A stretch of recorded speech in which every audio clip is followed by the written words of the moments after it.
I did learn a valuable lesson, though. If there's ever somebody trapped inside of a vault, don't walk into the vault and let the door close behind you. Yeah. Could be a trap.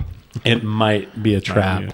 Put a little pencil in the door. Yeah, there you go. Put something little. Yeah, can you put your rock, foot back and just kind of prop it open? Prop it open with your foot. Just put a little rock in the edge. Use your batarang. There you go. Put the batarang. You don't have a Batman door stopper on that tool belt of yours, gosh. Batman? Jeez, come on. Yeah. What's up, my nerd? Welcome, everyone, to the Credible Nerds podcast. My name is Justin, and we are here to talk about Batman once again. We're going to talk the third Batman movie that was released in the 90s, Batman Forever. And it's been forever since this movie came out. And we've seen Doesn't show. It doesn't show. It aged well. Yeah. And we all saw it in theaters back in the day when it first came out. But it's been a while for me. I think maybe the second or possibly third time I've seen it was in preparation for this podcast. So it's been a while. 1995. 95. Year it came out. So just under 30 years. Yeah. 29 years. Okay. But my name is Justin, and I have my fellow vigilantes with me, Nathan and Blake. How are you guys doing today? Doing good. Doing great. Ready to talk about Jim Carrey. Jim Carrey. Riddle me this, Blake. Who's your favorite Riddler character? Yeah, we'll get into that and more as we go forward with this. But we were talking a little bit before, and this one's a little bit lighter, not as dark. I didn't think the first two were that dark, at least at this point in time. Maybe in the late 80s, early 90s they were. But this one was more lighter, more neon lights and funny jokes and suit references. New Batman actor. New actors, new characters, new villains, new director, new all the way around. So, reset from the Black Plague Penguin movie. Yeah, biting noses off and spewing. That's right. No raw bile. fish eaten. No in raw this fish movie. bile movie. Yeah.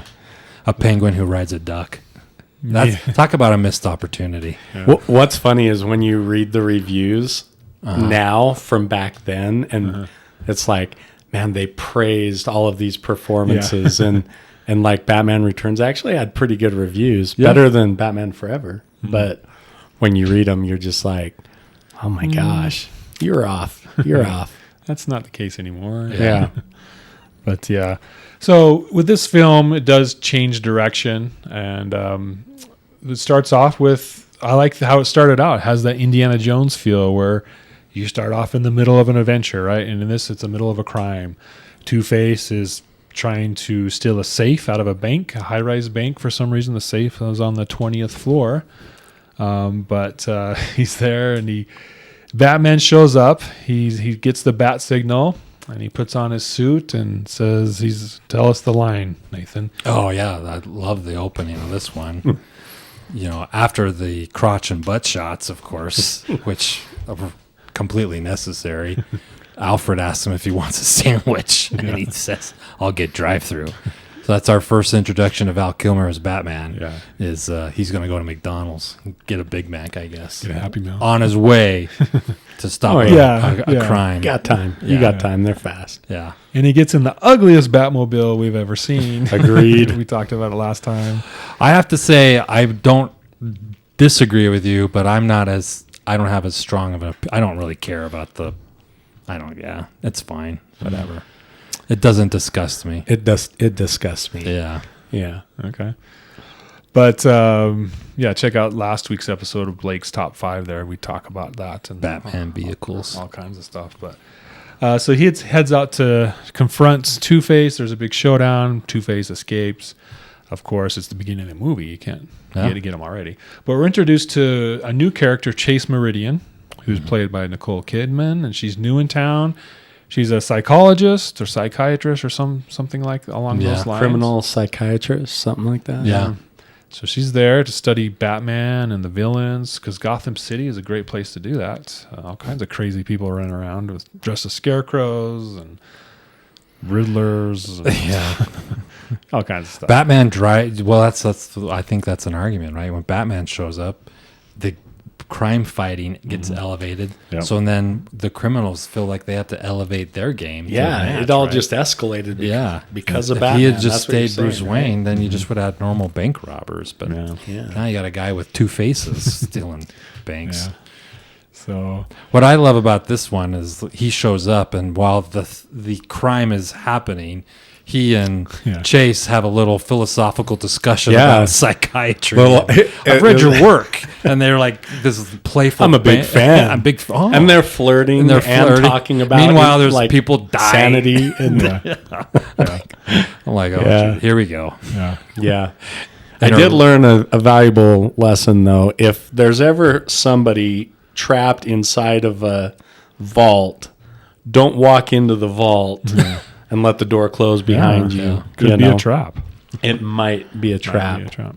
Yeah, you think? Yeah. Yeah, I'll valuable put a little lessons. pencil in the door. Yeah, there you Put go. something a little. Yeah, can you put a your rock, foot back Put your and just hold your kind of foot- prop it yeah, open? Prop it open with your foot. Just put a little rock in the edge. Use your batarang. Is Yeah, that, there you go. Put the batarang. You don't in have a Batman in the door hinge or stopper on that something? tool belt of yours, gosh. Batman? Jeez, come on. Yeah. Mr. Great Detective doesn't know he's in a Yeah. trap. Jeez. Not buying it. Yeah. So we are introduced to, well, not really introduced, but there's a lot of the same actors playing the same characters. Alfred's played by the same actor for these first three movies. Awesome. Commissioner Gordon. I think there was another one. I can't remember. So there is some continuity there as far as actors go, Yeah. despite Val Kilmer as Batman and Bruce Wayne. Well, and Harvey Dent was obviously changed too. What do we guys think about that? Because originally it's supposed to be Billy D. Williams. Would we have wanted to see Billy D. Williams as Two-Face? I think I would have liked It it. would have been interesting. Yeah. That's for sure. I think I would have liked it more. Yeah. I was going to ask Yeah. you. I was wondering what you were going to say. Yeah. Yeah. I think I would like to see Lando crazy, right? Yeah. Two Faces. He kind of was that in Empire Strikes Back. Yeah. Two Faces.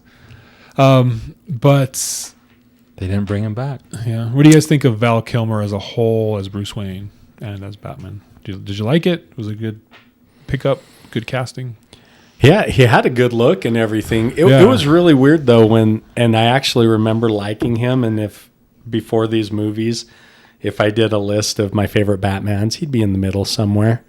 But when I watched it again, I don't know, as like the way he talked, the way he delivered a little bit was just not, I don't know, bugged me a little bit. Oh, yeah? But I don't know, he was good, but yeah, I don't know. It was a little stilted. And then I think part of it was how the movie was written. Like a lot of, back and forth and flirting and one-liners and things. And so maybe that was part of it too. But Yeah. I don't know. He's got the look though. Yeah. Well, blonde though, right? But yeah, I liked Val Kilmer. I think he's a great actor, and I think he did. Yeah. Again, as we've mentioned before, they have no control over the story, the plot, the dialogue. They're there to deliver what's presented to them, and I think he did great Yeah. with what he was asked to do. I like Val Kilmer. He's a great actor. Yeah. Yeah. And after this crime scene, they end up going to Wayne Enterprises, and we're introduced to Edward Nygma, played by Jim Carrey. And I liked this scene with him. I thought it was a good introduction to Edward, and I was hopeful, anticipating this. I liked it, but he ends up killing his boss because he wants to do a project. Boss is like, no, we're not working on this. Stop it. So he ends up Which happens. Yeah, It happens. the last movie we saw, the boss kill the worker. This time it's the worker killing the boss. So some tie in there. And it was just going to be the idea was just 3D TV, right? And then he tested it on himself. TV into your brain or whatever, right? Is that what it was? Yeah. You'd be able to like, and then he was like, it's time for human trials. And Bruce is like, I'm not. It's a little early for human Yeah. trials. Let's meet later. And Yeah. he's like, Too many. no, I need an answer now. Yeah. Too many questions, too many problems. And he's like, well, in that case, no, you can't do it. And then he's like, he tests it on himself and discovers that when you put a blender on your head. Yeah, that's basically what it is. A flex. No, what's that? The garbage. Back to the future. What was that Oh, called? the one that in like the future ones. Puts on Marty McFly's head right? When he comes in. Yeah, that he's able to like read his boss's. It sucks his brain, like his knowledge. Gains knowledge, and he's like, "Oh, I've got bigger with this. I've realized I've got a much bigger plans." Mm-hmm. Yeah, which is always interesting. That like I always kind of think, stop a little bit short. You come up with this invention. They made millions and millions and millions of dollars. Just stop there. Yeah. Yeah. Why do you have to still kill Bruce? Just go to an island in the Caribbean, be done. Yeah. But don't team up with the other villain. Just live your life. Tie your boss up on a chair and roll him out the window. Yeah. So that was the genesis of the evil plan that he comes up with later. But then it cuts to, we see Haley's circus and the acrobats, and Bruce and Miranda Chase go there, and they're in the audience when Two-Face attacks and they're going to blow up the circus for some reason. I guess he wants to find out who. Yeah, Yeah, well, he's he's hoping Batman will show up. Yeah, that's right. I didn't give him much time to show up, though. Yeah. And was he? I 2 minutes. forget. Was he thinking Batman was in the audience? There's high likelihood that someone in the audience is Batman. Yeah, because this is like all of the rich people. Gotham's like Elite. Mm-hmm. I don't know, but yeah. Mm-hmm. So he decides to build a giant bomb. And Richard Grayson is able to get the bomb out of the circus and blows up in the harbor, but his family is killed as a result. And so he is sad. Never fly without a net. Yeah. And Bruce is like, oh, man, he's an orphan now. So this is where we see him kind of take him in. And Yeah, he relates. he wants to help him out. Which was kind of weird because how old is Robin at that point? He looks like he's like 35. 30, like at a certain age, aren't you not an orphan anymore? Like, Yeah, supposedly he's a minor, but it's, you're just like a 40-year-old who lost his parents now. Yeah. But That's a good point. He definitely is not like 16, 15, 16-year-old. he doesn't need a ride to school. Yeah. I mean, he does have his own motorcycle. Yeah. And he does have a job. Yeah. But yeah, the cops drop him off. And he can't leave until the cops leave because they're going to put him in social services. Right. You can't just let a 35-year-old minor go off on his own. All right, I'm out of here. The cops are gone. Yeah. Aren't you like 28? Yeah. Yeah, I thought, what's his name? The actor did great in the role. Yeah. But he was too old for the role. Chris Donaldson. Chris Chris O'Donnell. Chris O'Donnell. And he was pretty good in it. Except when he was doing his laundry. Like the laundry training scene, I thought, oh my gosh, I'm used to Rocky. He lifts logs and big piles of rocks and, does upside down sit-ups, and he's like hanging his socks and he's like, oh, it's a workout. It's wet socks. Uses his feet to dry get the water out. And he just walks. Oh, buddy, I was like, is he going to leave a big mess on the floor? But he does mop it up. Yeah. And all that just to impress an 80-year-old butler. Yeah. Well, and right before he was like this brooding, oh man, I want to get out of here. Leather jacket, this sucks. What do you I'm know out of about here. motorcycles? But not Bruce? before I hang on my socks. Yeah. Yeah, it was weird. I liked like it though. Yeah. I liked it. Yeah, it's fun. Well, and I like Bruce is like, oh, well, why don't you fill up on your gas tank before you leave? And he's like, oh, okay. And then, he goes and he sees all the motorcycles. And then he's like, Yeah. I'm like, maybe I'll stay. Yeah. Maybe, Smart choice there, 28-year-old. Without a home. You're going to stay in the mansion with all the motorcycles? Yeah. You can freeload off idea. Bruce Wayne now. Yeah, come on. What are you thinking? So when I was watching that laundry scene, I was like, man, I bet my wife wishes I could do that. Right? I bet she wishes you would do that. Yeah. She'd be so impressed if I could do that with my feet. I think she'd be impressed if you just did your laundry. Yeah, I if you do my weren't laundry. the what now? I do my laundry. I fold it too. Oh, that's good. That's better than me. I always do. I do my laundry, but I do still ask my wife every time. So it's like cold, right? And you put the like soap in How it. much soap Is do I it put in? a cup. You're just one of those guys who plays dumb. Like- so she'll be like, I don't know. just get out of the way. I'll do it. And you're like, yes. Pretty complicated in here. Yeah. What are all these buttons for? So Richard has one up on us apparently. Yeah. Yeah. So he ends up staying, and Good choice. eventually he finds out about the Batcave because he's like, "Oh, this one door is locked. What's behind it?" And The silver cabinet. he ends up going and finding out, and he wants to come along and be Bruce's or Batman's sidekick, but Bruce won't let him. And then he takes the Batmobile out for a ride and And because he wants to kill kill Two-Face. Two-Face because he blames Two-Face Yeah. for the death of his And he's parents. kind of like, I mean, I kind of got that because he's trying to mentor him and protect him, and he doesn't want him to go down that same path of revenge or whatever. So I was like, okay. I still, I'd never turn down help though. No. Oh, yeah. So Yeah. Especially Bruce Wayne's help. yeah, So Bruce and Miranda, they end up dating, and they're falling in love as they date. They're the new it couple. In the meantime, Riddler and Two-Face team up to take him down, and then they have Sugar and Spice there. I thought that was a nice addition. The two girls. Oh, you're talking about Drew Barrymore. and Yeah. Yeah. So I thought she did great. Yeah. I wanted to see more of her character. thanks for finishing that sentence. She has great character. see more of her. And Spice. Spice was. Let's see how that comes out on the TikTok. Yeah.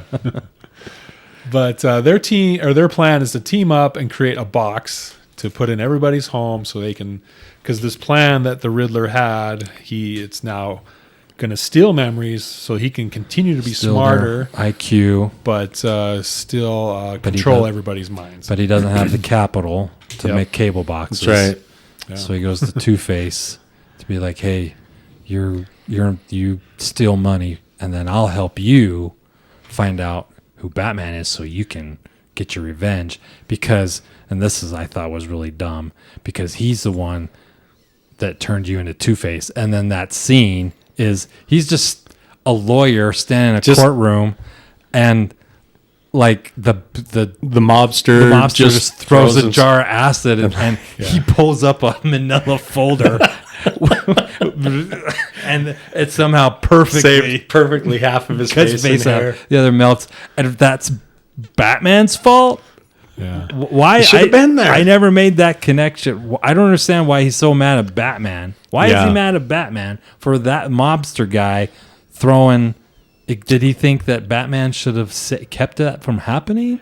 I think Isn't that's it the guy idea. who threw the acid? Shouldn't it be his fault? Shouldn't that be the guy he's mad at? Maybe Batman caught Maroni, the gangster, and that's why Maroni was there on trials, because Batman caught him. I don't know. And Batman shouldn't have caught him. I mean, that's Yeah, like I don't I think Yeah. was like that's dumb. Maybe it's Yeah. in the deleted scenes. Yeah, it better be. The Schumacher cut. I'm like that's Harvey Dent's motivation. To kill Batman. That's Yeah. dumb. But anyways, So yeah, they're also hoping to find out who Batman is by reading all these people's minds, and they kind of do. at some yeah, Riddler's like, I'll help you figure out who Batman is, so Yep. you can So you can figure out who he is. So throw you can acid get him. on his face. Yeah, That's right. turn him into half dog. Now that would have been interesting if he would have tried to throw acid on his face. Then Batman would have kind of Yeah. this acid shot. It'd be Two-Face. Will be half face. Yeah, side, top, bottom. Yeah, right. Yeah. That's Yeah. hilarious. So Riddler and Bat Two-Face face. go to Wayne Manor on Halloween night and kidnap Chase because they're there making out.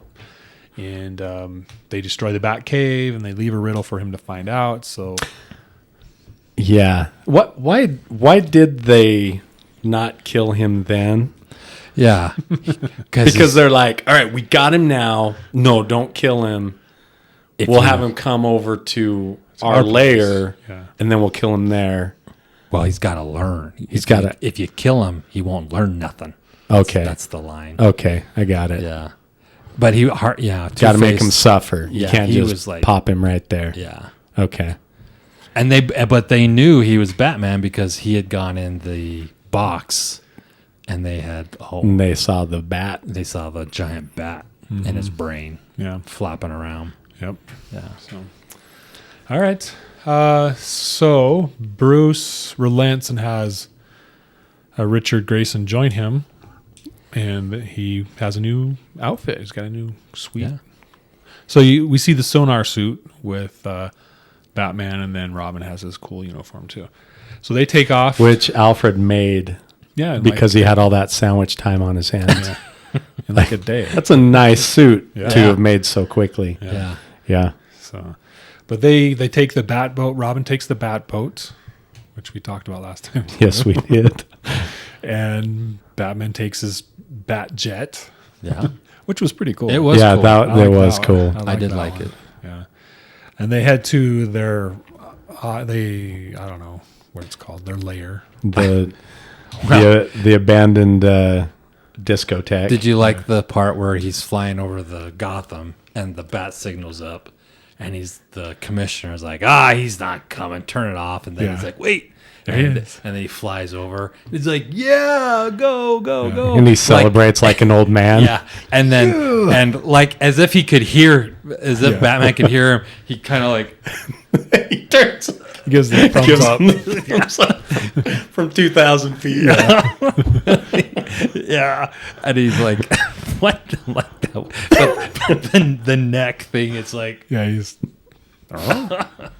so, yeah, that was, I thought that was funny looking. Yeah, it was pretty silly.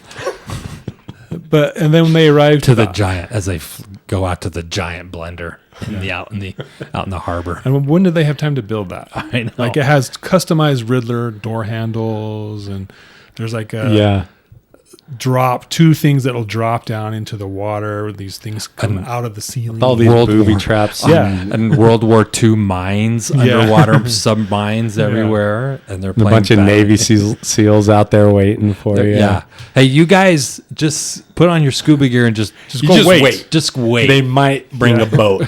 Just think, we don't know how they're gonna get here, but just in case there's a boat, and we blow it up, and we hit Batman, and they all crash into the ocean, and we need you. Then we kidnap Robin. Yeah. And it's going to happen right here. Right where we got you set up. Yeah. Very convenient. Yeah, it worked. They're masterminds. Yeah. So, they are able to avoid the aforementioned booby traps, and Batman has to make a decision. They confront him as like, because they captured Robin, they have Chase. Who are you going to choose? Which one are you going to go for? Which one? Which one does he go for? Neither. He takes C. off his Plan C. option C. yeah. So he gives Riddler a riddle, That's right. and he throws his batarang up into the top light, and it cuts off everything, and then there's chaos. But Riddler still presses the button and After drops. his face melts. Yeah. Man, that was worth price of admission, though. Just seeing that swollen That weirdness, face. Yeah. like Elephant Man. The first time I saw it, I'm like, what? Is that a bad angle? Or is his face supposed to look like that? I'm like, wait, can you guys rewind the movie real fast? I don't understand why his face looks like that. But both of them get dropped, but he saves both of them because he's Batman. Of course. It's a pretty cool scene, actually. I liked it. Hmm? And then they defeat them, and so now Batman and Robin are a team. But They're wait, together. you've got to talk about how they defeat Two-Face. Because that was, if that's not number one on your fight scene, I don't know what is on your list. It is not. Yeah, what is he? He says you gotta flip your coin, right? And then he goes to flip his coin, and Batman has about 20 coins in his pocket, his bat pocket, and throws them up, and then he just falls Doesn't know what to do. and dies. Oh. That's what happens when you're crazy, I guess. Yeah. You can't just kill him. No. You got to flip your coin. I mean, he knew. I'm sure he was like, okay, I'm fighting Two-Face, and he's always flipping always and flipping everything. that So I'll coin. bring some coins. I don't know how. I don't know how this Kind of like when a grandpa's going to hang out with his grandkids. Yeah, and he brings. I know they're going to want quarters. I better Yeah. bring all my change. just in case, or a magic trick. At some point, they're going to want to see a disappearing coin. I better bring my magic trick. But yeah, That's good. So interesting takedown of Two-Face. But so they're teaming up now. Chase Meridian. I was unsure if she actually left Gotham City because, again, the hot girl gets in the car with Alfred at the end of the movie, and Alfred drives her off. Well, she figures out who Bruce Wayne's Batman. Yeah. That was a whole plot line, right? Yeah. She's intrigued, fascinated by Batman. Asks him to come after he there's a big scene. I can't remember. He shows up, saves the world, and as he's leaving, right before at the ball dance party, right? I think he's like, as he's about to flee, she runs up to him and is like, "Hey, come to my house at midnight." Yeah. And he's like, Sounds good. sticks in his pocket, and then goes away. Yeah. But and then he shows up, and she's like, this is a little obvious. Well, yeah. Well, and what was the situation? So she tells Bruce Wayne she's like, I'm in love with somebody else. I'm in love with Batman. She's flirting with Bruce, but she's like, I really want. She doesn't tell Bruce, but Bruce knows. Bruce is like, but doesn't she tell Bruce like? Well, she tells Batman first. She tells Batman. Oh, she tells Batman first. I thought she told Bruce, and then when Batman came, she's like, never mind. I guess I want Bruce. I'm in love with someone else. Yeah, she's flirting with Bruce. Bruce is coming over for his therapy sessions and talking about bad dreams and all kinds of stuff. And she's like, oh, these are repressed memories. Yeah. Like, whoa. How many years of school did you go to figure that one out? And then, they don't kiss then, but she sees him, has him come over to her apartment at midnight. He shows up in his bat costume. Yeah. I don't know what was he thinking? I don't know. She sometimes you wear the wrong shirt, right. It takes like 3 hours a to get out of brown belt this thing. with black shoes, and you get to work, and you're like, oh man. And he's all like, here I am, and she's like, oh, nah, never mind. Yeah, I'm in love with someone else. Sorry. And he's like, and then he turns around, and the camera is, and he's just like, has his. And then he smiles. She likes the real me. Yeah. And then he goes back. He's like, I quit. Yeah. I quit being Batman. Let's talk about that piece for a second. Why would he quit? Why would he quit being Batman? Yeah. He's in love with someone, okay. But he was in love with Vicky Vale. He was in love with the next girl, Selena Kyle, at least for a minute. I think he found his true love because she's a psychotherapist, right? Mm-hmm. Who's so she's gonna fix him. This is a package deal, right? I'm in love with her. It's like meeting a masseuse. Yeah, and she's fascinated by his psyche and his things that he's going through. And so she can fix him or help him overcome his past traumas. Apparently, because he's dealing with during this whole movie he's talking about these recurring dreams, this nightmare. The roses fall, and he goes into some weird place. Yeah, base falls over, and he has an anxiety attack, and but. Something that they were supposed to touch on, I think, that I know Joel Schumacher wanted to touch on was kind of get more into the psyche. He was supposed to read his journal. His journal was supposed to say something about the night that his parents were shot. They really didn't want to go out, but instead, he was like, but he wanted to go to the opera like a 12-year-old does. And it was supposedly he was going to be like, it's all my fault that they got shot. They didn't. That's from what I've understood from all the different things I've read online and articles. But all that got the studio was like, oh, we don't need to get all. Yeah. Well, they cut out 50 minutes of material. Yeah. Is that right? Supposedly there's a Joel Schumacher cut. Kevin Smith saw it. Yeah, oh, exactly. Really? Kevin Smith says it's out there. Yeah. But the studio's like, no, it doesn't exist. But Kevin Smith in a podcast said, oh no, it exists, and that'd be interesting to see. Yeah, and that he saw it, and it goes into a lot of the stuff that they kind of kept out, and because they wanted to keep it a little, they wanted it to be more or less. They wanted to keep it a very popcorny, campy, which is weird Batman because movie. From the Batman perspective of things, it feels like I thought the first two, like Michael Keaton was a lot more comfortable in his skin. Like he was kind of like, I'm good with this, and he kind of, And so this felt like a little bit, the tone felt a little different with Batman, right? Yeah, Because he was struggling with things that it felt like Michael Keaton had already kind of figured out. Yeah, you know? Michael Keaton. He was remiss about his parents' death, but he was like, "I'm Batman. I'm Batman. I'm buying crazy stuff, and I like it." Yeah. Where Val Kilmer seems like struggling with his his issues and like, I don't know if I can be Batman. I don't know if I want to be Batman. And, and like, so yeah. Okay, so that would kind of explain why he's season out. He's like, she's going to help me, so I don't need to be Batman, so I can quit. Yeah. But then who's going to take care of all these villains? And Gotham doesn't need me. He's like, I just need to be on my own. Because being Batman is not going to solve my problems. That is a good point, though. Yeah. It won't. Yeah. Because that was kind of what he was trying to teach Robin. Right? Yeah. Or, That's a good point. Was like, hey, killing Two-Face isn't going to make your problems go away. And then Trust what? me, I know. And then what? You're just a billionaire with a nice house and cool cars. Date hot women. Date hot women. Life's miserable, man. Don't do it. Don't follow my path. Trust me. Don't live with me. Yeah. Okay, live with me. Yeah. Hey, Alfred, can we set up a separate trust fund for old Robin here? Yeah. Well, okay. So did you guys like that? Because there's a lot of that. First of all, the vengeance thing is a big thing in The Batman Yeah. with Pattinson. Yeah. Right? I am vengeance. Yeah. He's learning that lesson then. Yeah, which is kind of like a year 2 Batman, right? Year 2. Yeah. So then there's that piece. And then in Christopher Nolan's series, there's a lot of psychological stuff going on in that trilogy. He's really messed up. Yeah. Yeah. So I think, I would say that Nolan pulled it off better.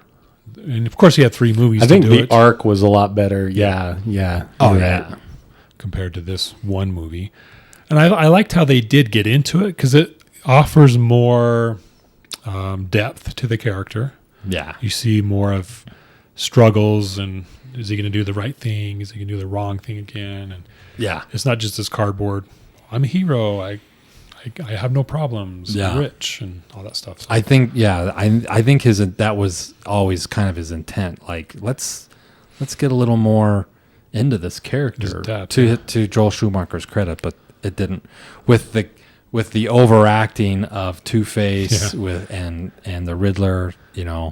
I think that kind of all got covered up and lost in translation. Yeah. Because in the end, all the neon and it's The bright green costume. Yeah. Well, and there was a point like at the end when, the final showdown and the Riddler, he looked like Zool from Ghostbusters. Yeah. Had his hair kind of up in it. Yeah. And And he he was has- wearing that white, He's like setting his hands sparkly on the thing. Yeah, sitting on the thing. It On the was throne. super And strange. he had the voice. Oh yeah. That part was weird. Like Zool. Yeah. Maybe that Then was a little I am because there were a lot of little. I mean, they just let him do what he wanted to do. I think it was interesting. When I first saw this movie, I liked it. Yeah, I did too. liked it. I'm like, oh, this is good. This is very entertaining. Yeah. It's great. But But I was 20. yeah, now I watch it and I'm like, oh, this is so. It's good. It's not bad, Yeah, it's but still, it's not. It's still fun, but It's not my thing. Just Yeah. like the other, just like the last one. Well, the last one I thought was pretty dark.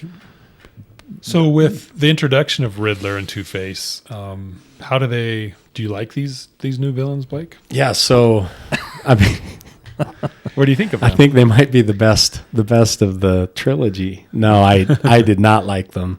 I mean, I feel like in the first one, you had the Joker, and he came from the, like the gangster situation. He was wronged. He was deformed and kind of wanted to, take over Gotham and also kind of bring a little crazy to it. That made sense. And then in the second one, the second one was interesting with the Penguin and he kind of had he had a lot of different weird motivations. He wanted to, be appreciated. He wanted to, but he was also pretty vile and mean and liked to eat raw fish. And, those were his motivations. And like with these two, so I think the Harvey Dent, Two-Face character is one of the more interesting ones because it's one of the ones that really it's kind of a mirror of Batman, and like he's really good and then something bad happens to him and he doesn't go the way Batman did. He goes the other way. Mm-hmm. And I wish they would have explored that a little bit more, but it just right from the beginning was just this overacting kind of caricature of, and the way it was played. I love Tommy Lee Jones, but the way it was played by Tommy Lee Jones, I was just like, he needs to just shut up. Like it was like 2 minutes in and I was like, this is too much. Well, he was trying to mirror the Riddler. Like they were like the same type of person. Yeah. Well, I thought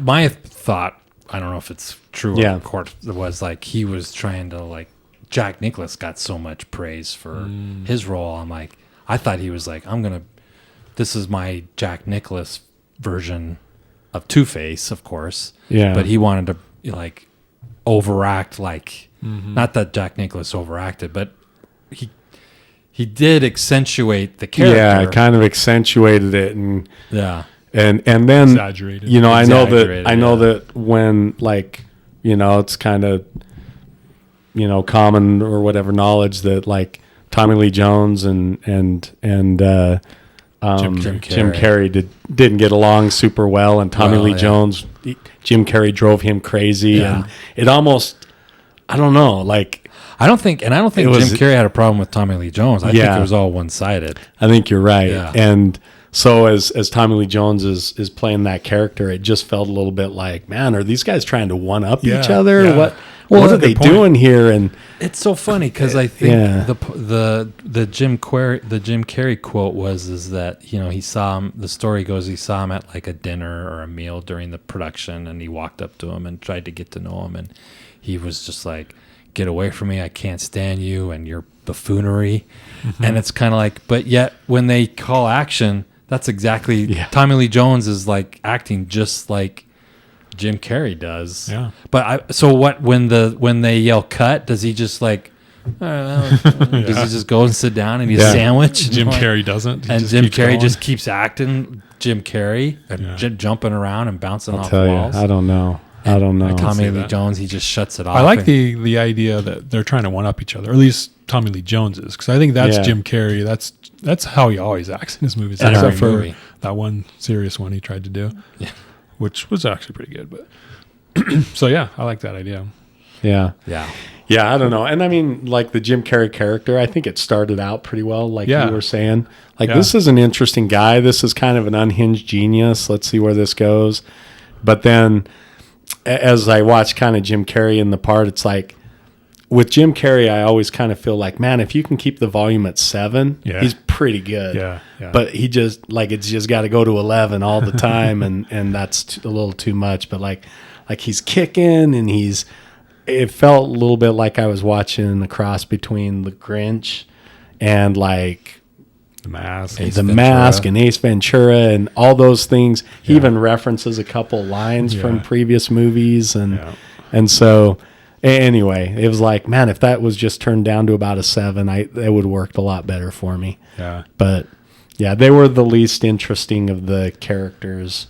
I think so far of the villains of the villains so far. So we had Joker, Penguin, Catwoman, maybe Max Schreck. I don't know. Yeah, they were more interesting than Max Schreck, I guess. Riddler, even though I love Christopher Walken, but Well, how would you rank those 5? Well, I think the Joker is number 1. Okay, and then probably like Catwoman. She was just cool and fun, and I don't know, like when you talk about the Penguin and maybe like the Riddler, I don't know, maybe I'd put the Riddler above the Penguin just a bit, and I would put Two-Face down at the bottom. Number 5. Maybe because I think it could be such a cool character, right? Like what we see in Christopher Nolan's Batman. Yeah. That's the gritty, like because you're like, you feel sorry. You're like, oh my gosh, he was like, what do they say? Gotham's prince, White Knight. And then how far he falls. And in this one, it doesn't get into that. And then his face is just, it's purple. And it's, you mentioned, I think before we started, it felt like commercialized versus character driven. You know what I mean? Yeah. So I don't know. Yeah, I think because we start off with just the Two-Face is doing his thing. He's already Two-Face. He's already robbing banks and stuff. So we don't get that arc. We just see him as he is. And I think with your point of him trying to one-up Jim Carrey, or that was just keep up with him. Yeah. Because I don't think he did. Yeah. You had the sugar and spice characters. Like his girls, one was in white, one was in black, and one was nice and sweet, the other was mean. I think they should have done that with them, where Riddler's just off the charts doing his thing, and then Two-Face is just like more solemn, more cruel, more, it's the opposite. Like You sugar wanted and him to spice, be and then like Riddler and Two-Face are more methodical and more, but still vicious. Yeah. And mean. Yeah. That could have been cool. Because he did have his mean moments, but he's always laughing and goofing off while he did it. Yeah. All that Joker and Riddler. Yeah. Well, that's just, all the more evidence of why it's a comic book. Yeah. It's a live action That's comic right. book, right? Yeah. That's not the kind of movie, That we're used to seeing. not a bad movie, just not Just kind of a different direction, choice of direction. But in the late 80s, 90s, these were like the coming back of, or maybe not even the coming back, but the introduction of of superhero movies. Yep. This was like, well, they're comic book characters. Let's make a comic book movie. Yeah. So they're they're campy, they're over the top. That's a good point, because like when they were first being made, it's like we're bringing a comic book to life, and now they're like the trend is more we're taking comic books and we're bringing it like more to a gritty, like realistic, practical place. Instead of us trying to transport the audience into their world, let's bring their world into the audience's world. Let's take a Batman type character and get rid of all of the comic booky stuff and put him in a real environment. Well, I think part of it is the comic books themselves, because in the 70s, 80s, they were more colorful and just more funnier. Like you even had the reference with Robin's holy rusted metal. Holy rusted metal. Batman. Yeah. He's like, what do you mean? It's like, oh, it's rusted and there's holes in it. Yeah. It's like, oh, okay. What? But you got a lot of that in the early comic books. You get this campy stuff, these over the top stuff. But comic books nowadays are dark. Have you seen a Batman comic lately? The blood and killing. Yeah. And they're graphic novels. very, very graphic novels. Yeah. Right. And so it's a completely different genre at this point. But is that just because the people who are making them, their market, it's still the same group of people. They're just older now. Yeah. Because it's like young kids are not buying comic books. Very few. Yeah. Right. It's just like, okay, back when comic books were popular, it was this age group. Mm-hmm. That's who we need to keep catering to. But of course, as they get older, their tastes are maturing, changing. So we need to keep writing to that level. That's a good point. Yeah. So then are these movies doing the same thing? Are they getting darker because the main audience is older? And even, the people writing them. Right. Because we're like, when we watch, whether it's these movies or Star Wars movies, the directors are like our age. And they're like, oh yeah, I grew up on these movies. I loved them as a kid. Now I get to make it. Yeah. But they're now making it the way which is how they would want to see it, which is kind of like how a more mature kind of approach. So I think that's the way DC's doing their movies lately, but Marvel didn't. They did more in the middle, like some kid-oriented, funny stuff, but then the adult stuff. So it's kind of in that middle range, and they had more success with it. Yeah, I mean, Guardians of the Galaxy, those were hilarious. They were good. I loved them. Yeah, really funny. But then, and some, it depends on the writers, obviously the directors, because there's 20 some odd Marvel movies, right? Some of them are great, some of them are not so good. Yeah, they kind of seem to dip into like the drama and then pop back out. And so Endgame was pretty dramatic. Still had all those, the comic relief and the characters and everything. And then the next movie's like disconnected and it's, just more about entertainment and caters more to the younger group. Yeah. Okay. Well, that's interesting. One thing I liked about this movie probably the most was the introduction of Robin. Okay. So we see Richard Grayson get taken in by Bruce Wayne, and he's going to be his ward, and then he decides to be his superhero sidekick. And through this whole process, he's willing to take in Richard and help him out in the beginning. And he's like, hey, check out my motorcycles. And if you happen to fix one up, I might give you one. Oh, yeah, that's right. All that stuff. Hey. None of those motorcycles look like they needed to be fixed up. Yeah, he's like, Alfred doesn't know how to do it. Maybe you can. Like, okay. Can't you just call in a mechanic? He's too busy making sandwiches. Yeah. Making sandwiches nobody's going to eat. But then you have Batman. He's unwilling to have Robin fight crime as his sidekick. So Bruce is willing to do this. Batman's not willing to do that. But it's kind of the same gesture. So does Bruce, a.k.a. Batman, does he know Dick Grayson?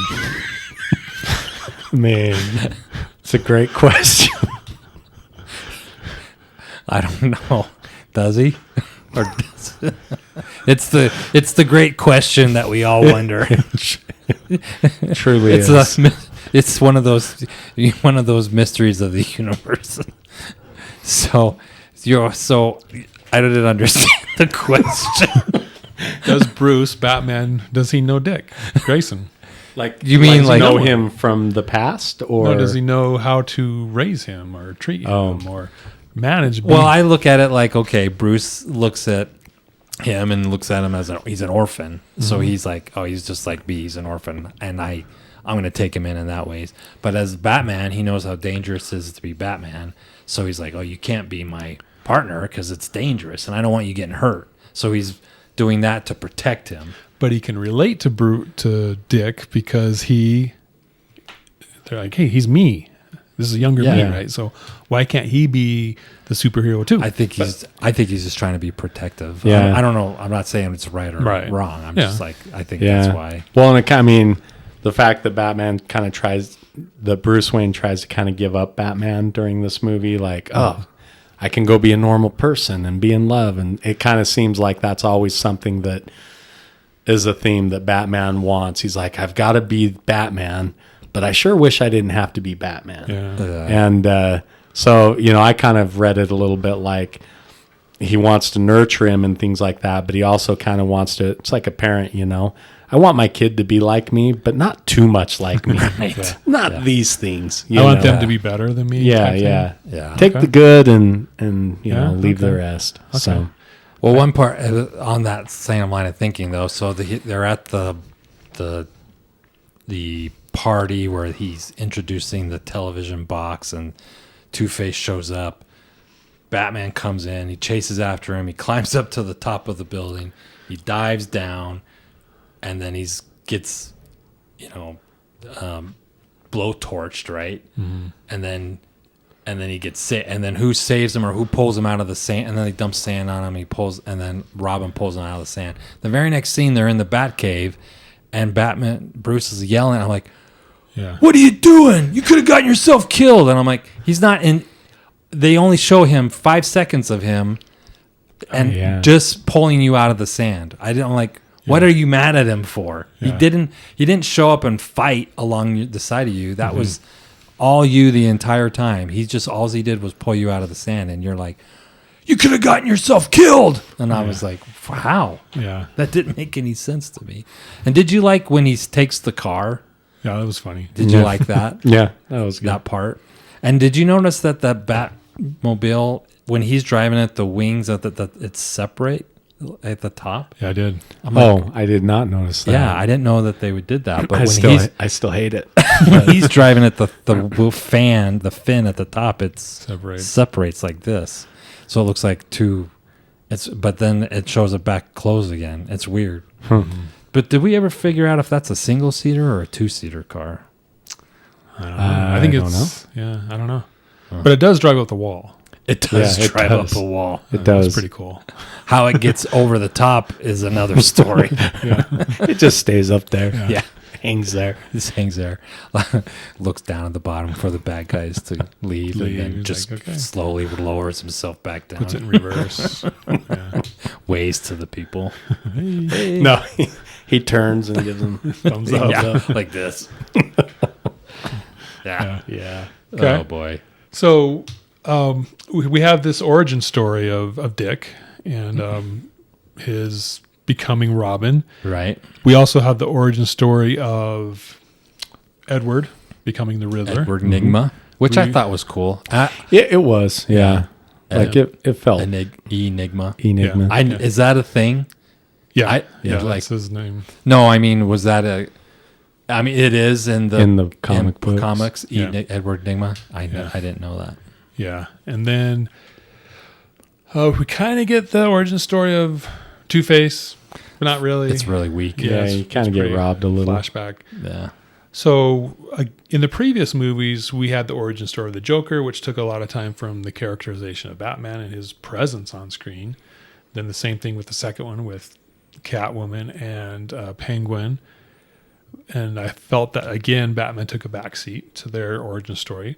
But this one I felt we got 2 origin stories, but yet we still saw a lot of Batman, at least more than what we had in previous movies. Yeah. So I liked that balance Yeah. that they were able to say, hey, these are the bad guys, how they came to be, but yet here's Bruce Wayne. Definitely had way more dialogue. Yeah. Yeah. Yeah. Val Kilmer did. A lot more scenes. They were good. Yeah. Okay. All right. So that's that. And that is Batman Forever. Batman Forever. Why it was Batman Forever and not Batman and Robin? I Well, have no idea. He quits being Batman, but when he comes back, he's like, I'm Batman forever. I'm still Batman. I'm Doesn't back. say that, but To me, it He should should have. because the next Totally should have. because the next movie is Batman and Robin. yeah. I'm Yeah. like, I don't get it. Like, Oh, and I forgot. I didn't realize that there was that little scene with Alicia Silverstone. yeah, Batgirl. Which was, In this movie? yeah. Oh wait, no, No, in this movie. no. Yeah. What? Like, Alicia Silverstone's not in Batman. tell me it's not true because it's not true. Is it Drew Barrymore you're thinking? no. Okay. What? No, but like that scene where all of it's like You're smoking something.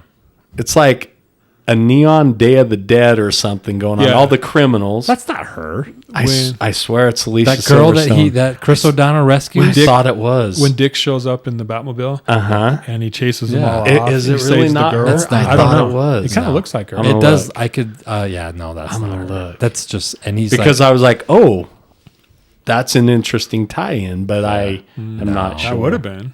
yeah. I'll have to look. Yeah. No, I don't even have to look. Well, Batman and Robin, because at the end of this movie, they're not really a thing. Like Bruce is always pushing him away. You can't be my sidekick until the very last few minutes, right? So that's my take on why it's not Batman and Robin, because he's not Robin until He's not Robin till the end when they start running together Yeah. in that fog. when the fans blowing me. I don't know. I think it made more sense just because this is when he gets introduced. Yeah. It should be Batman. I can and see Robin, why, but yeah, I get it. Which I thought was like I'm like one time the story when he's like checking out his helmet and it's got the Robin painted on it and he's like, oh yeah, my one time my brother's such and such broke and I swooped in and saved him like a Robin. I'm like, and that's why my nickname is Robin. I'm like, wait, are Robins known for swooping in and saving things? Eagles do that too. You should pick Eagle. Right? Or Hawk. Yeah. Falcon. Or I'm like, Hummingbird. Like a hummingbird. I'm like, your dad said, wow, you swooped in like a robin. I think that was an insult, not a praise. Yeah. Right? Yeah. I'm like, okay. I didn't know that was the same, but I guess it is. Oh my god. And it just stuck. Yeah. So yeah, Batman forever. He's Batman forever till he dies. Except he's not, because Val Kilmer didn't come back. Yeah. No. He's a one. So I know everyone probably knows this, but what's interesting is Val Kilmer during the filming of this movie was going through a divorce in his personal life. Jim Carrey during the filming of this movie was also going through a divorce. He's That always was going through probably a divorce. fun Yeah. group. Right. And I guess Val Kilmer was like, that suit was just a nightmare for him to wear. And because you brought up how Tommy Lee Jones didn't really like Jim Carrey. Well, Val Kilmer and Joel Schumacher Yeah, they didn't get along. had a falling out too. Val Kilmer probably because he was going through a divorce and wearing that 100-pound suit with the nipples. was like, I guess he was kind of being at least Rude. to people working on the set. And Joel Schumacher was like, hey, stop being such a jerk. And I guess Val Kilmer was like, didn't talk to him. They didn't talk to each other for like weeks, a couple of weeks or something like that during the filming of the movie. And they were like, So weird. but Joel Schumacher wanted Val Kilmer in the movie. So He's like, yeah, I'll deal with it. he's quoted as saying, Val Kilmer did two great things. He both accepted the role and then he never came back, or something to that effect. Because Joel Schumacher makes the next movie, right? Does he? Doesn't he? Does he make the next one? I don't know. I thought it was McGee. I don't know. I'm asking. McGee. I don't know. Yeah. Squandered talent. So did you find out who that was, Blake? I did not find it. No, so it must not have been her. I'm sorry, bud. I was You so coulda convinced. sworn. I was like, oh my gosh. Could have been. That's kind of uncredited. cool. Yeah. Yeah, and it could be uncredited. I don't know. I'll have to go back. Yeah, the girl's like, doesn't the because hero now it's kiss bugging the me. girl? Like, that must be wrong. Yeah. Oh, it was Joel Schumacher. Yeah, That he did makes the the next fourth one. one. Yeah, I directed Yeah. Yeah. it. Okay. Cool. Yeah. Boy, that's going to be torture. Yeah. That Oh, it's Well. going to be bad, especially with Poison Ivy, man. Ooh. Oh my gosh. and and that- Bane. And who else is the bad? Mr. Freeze. Mr. Arnold Freeze. Schwarzenegger, Mr. Freeze, yeah. So let's get into the top 5 list for this episode. Yeah. Mm-hmm. Nathan has come up with some good ones for us. Well, we'll see. Hopefully. I don't know. One thing I was going to mention, though, that I did, because there's some things in this movie that Oh, I yeah. just thought Okay. were like silly, just over the top. I think Yeah. we've touched on all of them. The opening line, the psychiatrist debate. At the Dude, it beginning. totally says that she was in Batman Forever. I don't know. Anyway, sorry. The safe being pulled out Yeah. and then being held up by that little teeny thin bicycle chain. And then when they cut it, it just slides right back in. When I was watching this, my wife was sitting on the couch, and when she saw that part, she's like, "I'm done." And she puts it. That was like the first 5 minutes. Yeah, she's just like, "That's so." She used the word fantastical, and I'm like, "That's a good word," but she's like, "It's so that's so ridiculous." Yeah. I could see that this movie is just as like I have zero interest in watching this. That was pretty silly. The other thing I was just like, Jim Carrey, they keep showing him being from Edward Nygma to the Riddler and back and forth. And when he's Edward Nygma, he's got his traditional Jim Carrey mullet. But then the next scene, he's got a red flat top haircut. And then the next scene, he's got a mullet. And then at the end, he's got long flowing, he's got red long. I'm like, is he wearing a wig? I'm like, is the flat top a wig? How is he going from long brown hair to a short red flat top haircut back and forth? I'm like, that just is. And the bat signal, the guy was like, it's not, he says pager. Like, oh yeah, that's an old school reference there. And Harvey Dent's origin story, I just thought was dumb. The Manila folder. All right, so for each of you had your top 5, so I decided to talk about my top 5 Batman fight scenes. Okay, all right. Okay.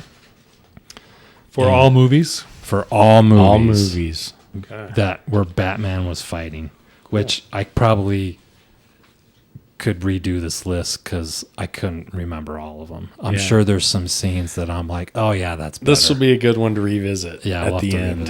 Yeah. Okay, so I'll just start off with number 5.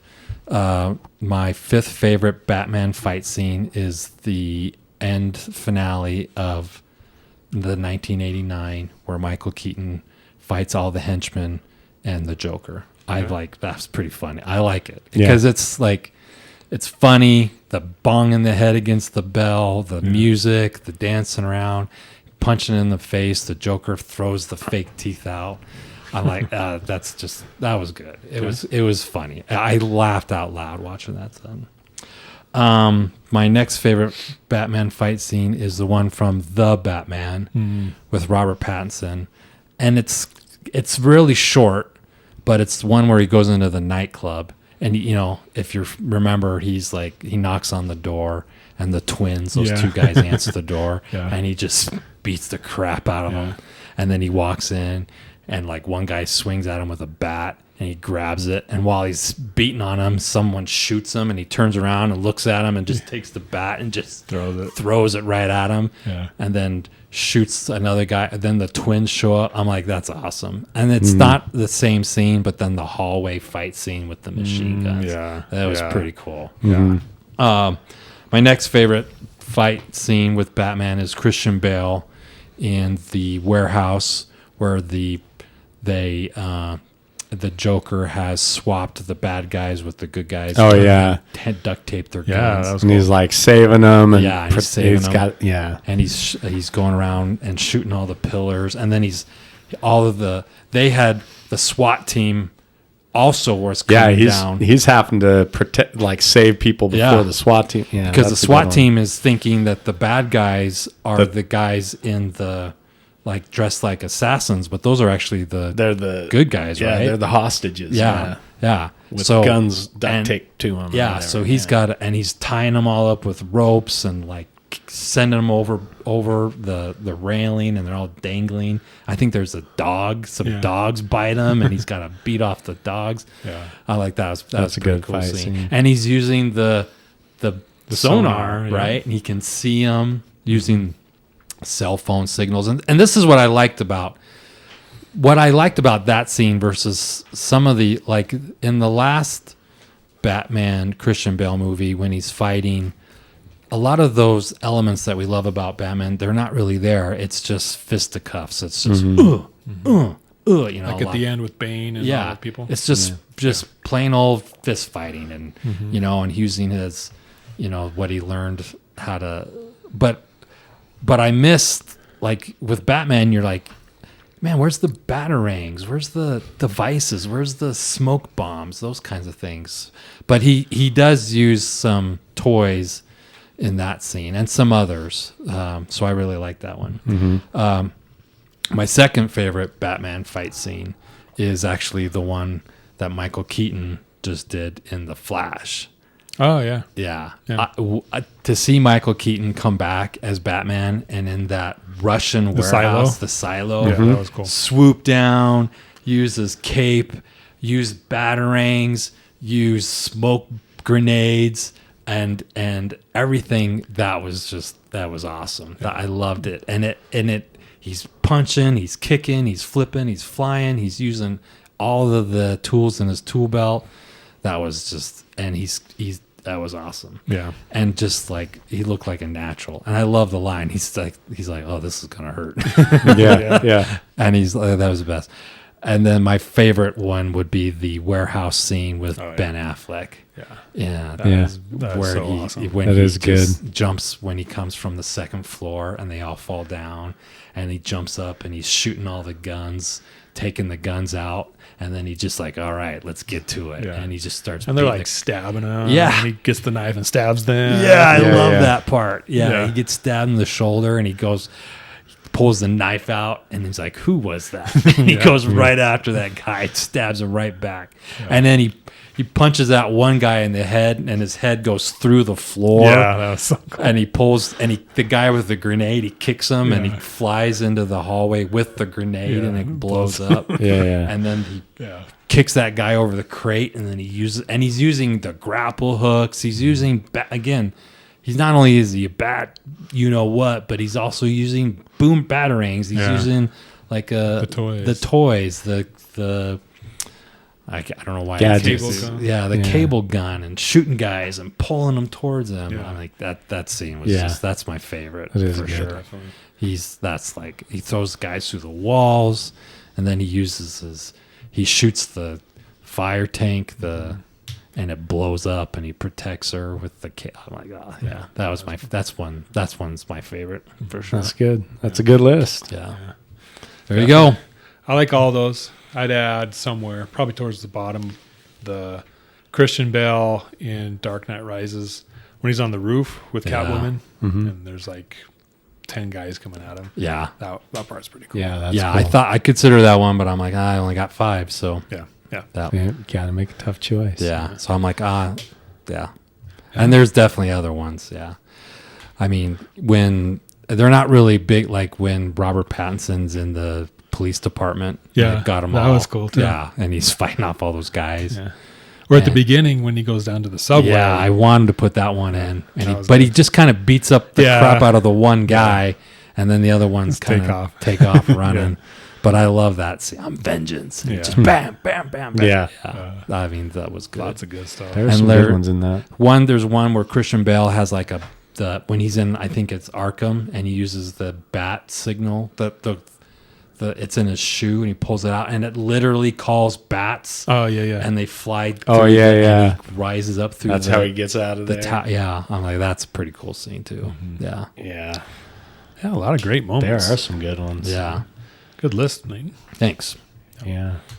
Okay, so we're gonna wrap it up with some spice. Oh yeah. Blake's got a hot take for us. I've already probably shared my feelings on this before. Well, you set it up for us. My hot take is that this is, I think, Jim Carrey is an amazing actor. Eternal Sunshine of the Spotless Mind. Tommy Lee Jones. Dumb and Dumber. They're both great actors, but I believe that these are their worst performances of both of their careers. I just did not. Oh my gosh, it was just too much. Like I said, the volume was too high on both of their performances, and it just distracted me from the story. And and there were parts where it was just like, it just felt like they were like, all right, let's just let Jim Carrey ad-lib for like 5 minutes. Yeah. Although when he was wearing that jacket with all of the at the end, like in the maybe it was toward the end, with all the question marks that light up, and he's like, and it keeps you safe when you're jogging. I like that one. And then he said something funny about right there at the end about Robin. I can't remember or repeat it, but I thought it was when he's pretending like it's a game show. Yeah. Here is what's her name? Miranda, who dreams of someday doing this and this. Yeah. And here you have Robin, who someday wishes to be naked with a girl. That's funny. Yeah. So I mean, he had some hits, but it's like there's so much. Do you think all that or most of it was ad lib? I don't think it was all ad lib, but I think there were probably times where they're just like, keep it rolling, try 3 or 4 things, and I thought a lot of it was. Yeah. You think so? Probably not more than 50%, but I would say. Or do you think he'd do the line, but then he would add? Yeah. Like when he said I think he said oh really once, and it was like he's just throwing stuff in probably, but anyway, that's my hot take. I liked the beginning when he was Enigma because he was very witty and funny, but then when he became the Riddler, he was just over the top, too unhinged, dialed up to 11, too much. Every once in a while you have a good take. But yes, I agree. Whenever a villain is delivering a line and they do kicks in the air, I'm like, I'm checked out. That's too much. Yeah. Can't take him seriously. Yeah. And he, like you said, he's a great actor. I mean, what's the one Cable Guy, which I like, which a lot of people don't, but I like. Because I can see how you could say this is one of, if not the worst movie he's done. I really like Truman Show, and that one Truman is Show. serious. Yeah, I love Truman Show.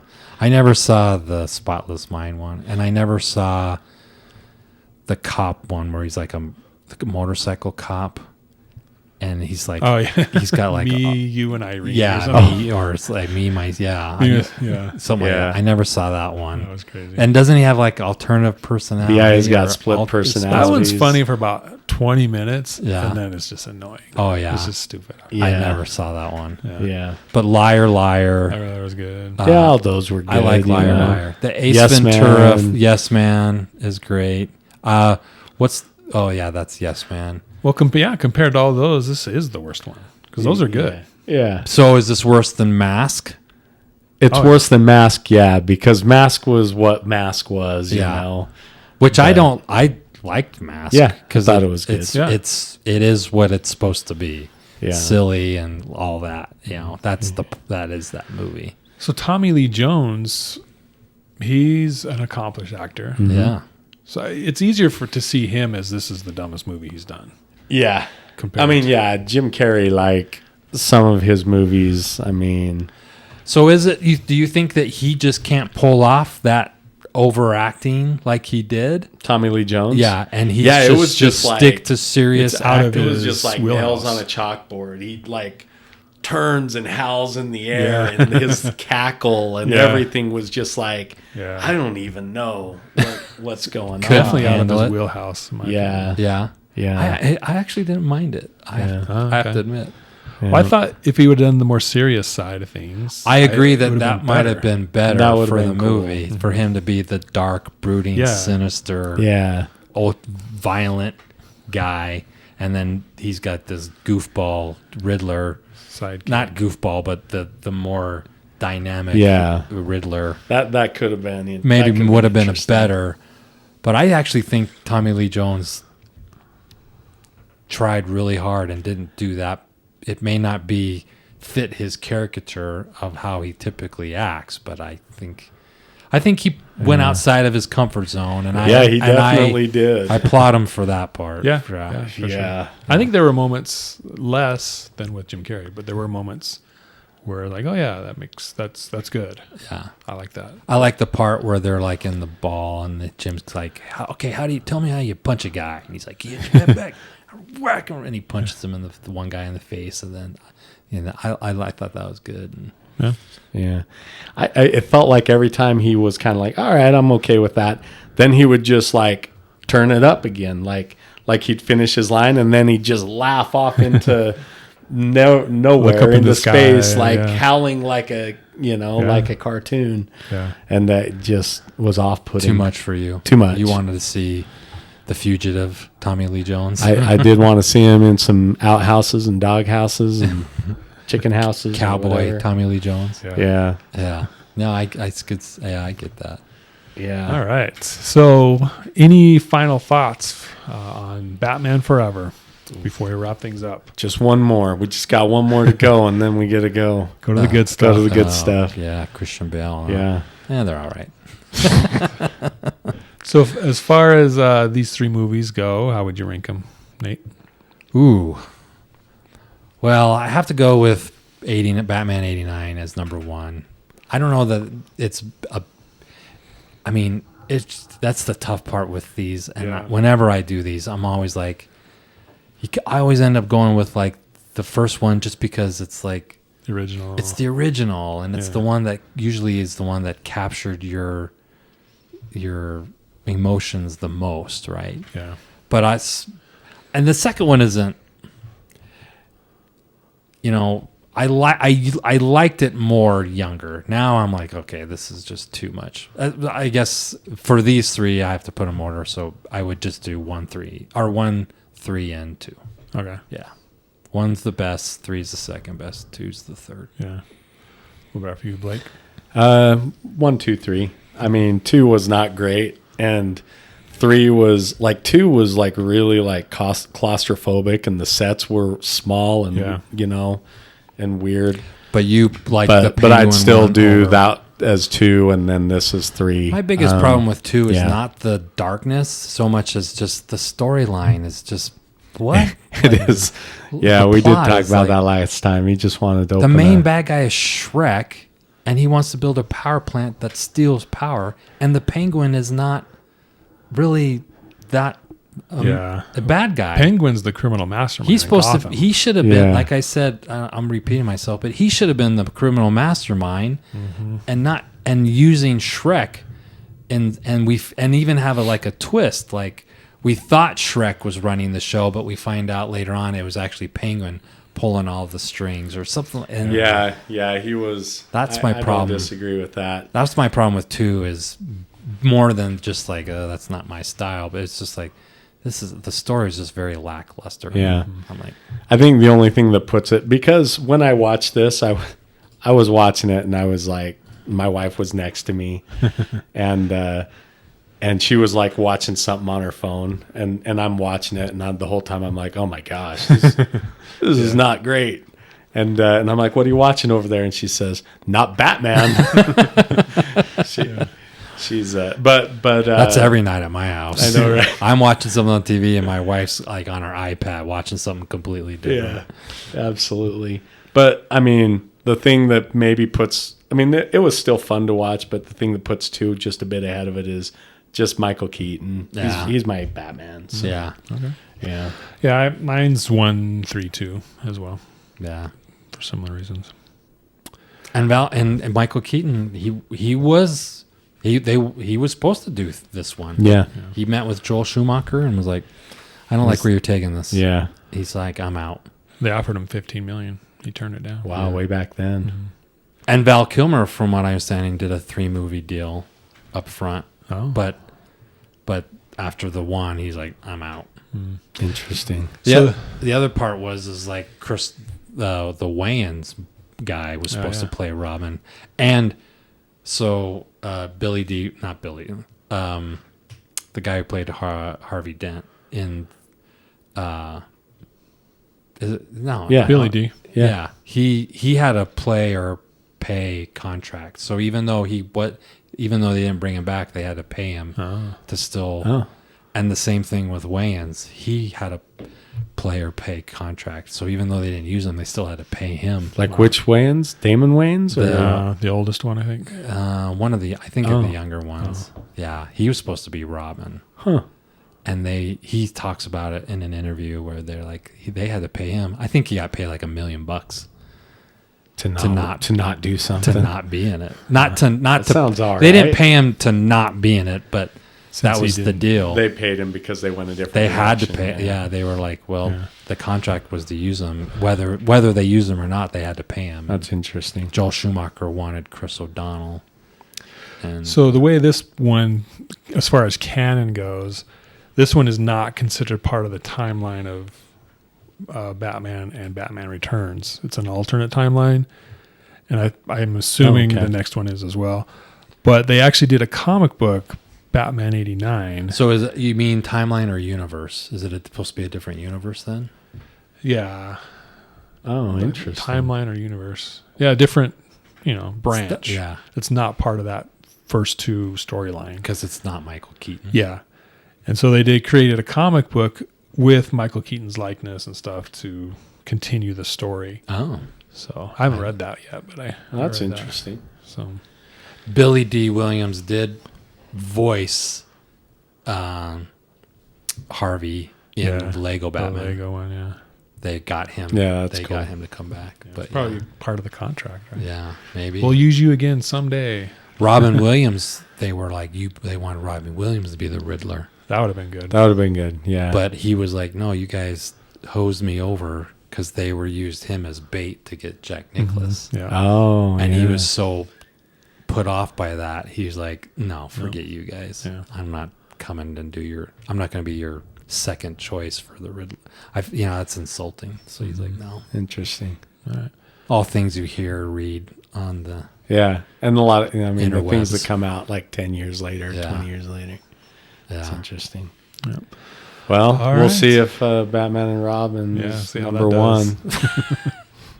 We'll see. Is it? We'll see if any of us can get through it. I was Maybe gonna we'll be say- like the first 10. We're going to review the first 10 minutes.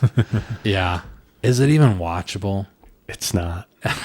It's not. It's You're so like, not. you're like, it's not. You won't be able. I've tried 3 times, Wow. and I've just Well, I'm going to give it my first try. That's right. You have never seen I'll it. let you know. But this one, it was for Mr. Freeze. It was between Schwarzenegger and Sylvester Stallone. And Stallone, I would probably like it a lot more Yeah. if they'd made a different decision there. Yeah. Though I do like Arnold. Yeah. Yeah. Well, guys, thanks for joining us here on the Credible Nerds podcast as we talk and reminisce about Batman Forever. What are your thoughts on this movie? Did you like it? Do you like it now, currently? What do you think of Riddler? Did Jim Carrey do a good job, or do you agree with us? We're a little over the top. Let us know in the comments. Blake. Let us know in the comments. Like the video. Subscribe to the channel. Helps us out a lot. Doesn't cost you anything. So I want to thank you guys for participating. Blake and Nathan, you guys offer some great insight. Glad to have you here. And like you said, we'll talk Batman and Robin next time. So we'll talk to you guys later. See ya. See you, everybody.